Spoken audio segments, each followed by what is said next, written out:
कला जिवंत राहावं आणि या कलेच्या माध्यमातून समाज जागृती या पिढ्यातील प्रत्येक शेवटच्या माणसापर्यंत हा सत्याचा आवाज अंधश्रद्धेविरुद्ध आता त्यांनी मान्यवरांनी आपल्या भाषणातून व्यथा मांडल्या. अण्णाभाऊ साठेंनी आपल्या लेखणीतून समाज जागृतीचं काम केलं. अंधश्रद्धेवर प्रहार केला. महात्मा फुलेंनी सावित्रीबाई फुलेंनी स्त्री शिक्षणाचा पाया रोवला आणि त्याच प्रकारे तो वसा घेऊन आम्ही खेड्यापाड्यातून नागपूर शहरात स्थलांतरित झालो पोटा पाण्याचा प्रश्न मिटवण्यासाठी. पण तुम्ही या पूर्वजांनी या कलाकारांनी आम्हाला जी कला दिली थोडीफार तुमचं पाहून आम्ही शिकलो आणि एकता कला पथक संचद्वारे आम्ही आपल्यापर्यंत आपली कला सादर करत आहोत.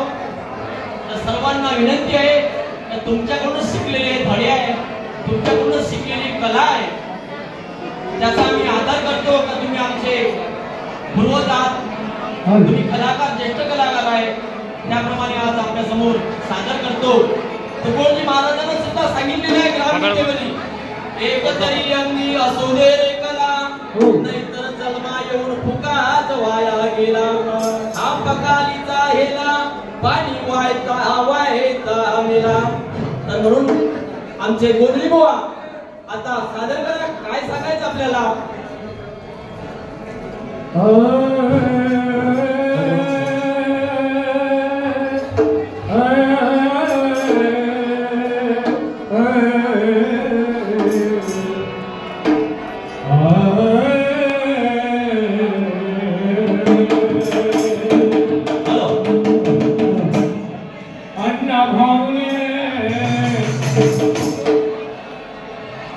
अण्णाभाऊने तुमचा आमचा उद्धार केला आहे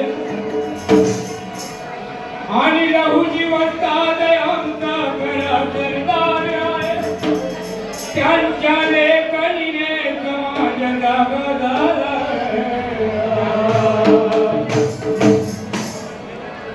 म्हणून अहो दाल तडक्याची मजा जिरा आणि मोहरीत आहे. दाल तडक्याची मजा जिरा आणि मोहरीत आहे आणि जीवनसत्वाची बस थोड्याच्या खीरीत आहे. आणि मुर्द्याला जागं करण्याची ताकद अण्णाभाऊ साठे यांच्या शाहिरीत आहे. आणि मला काय म्हणायचं आहे? काय म्हणायचं? जीवनात माणसाला एक छंद पाहिजे आणि गोड निर्मळ फुलाचा सुगंध पाहिजे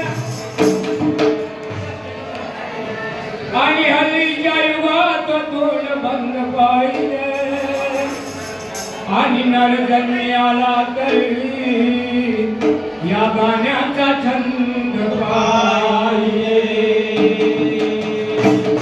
अहो साहित्यकार आणि लोकशाही अहो साहित्यकार लोकशाही आणि देशोदेशी गाऊन देशोदेशी गाऊन गाजले अण्णाभाऊ साठे.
लाईट गेली ना.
Light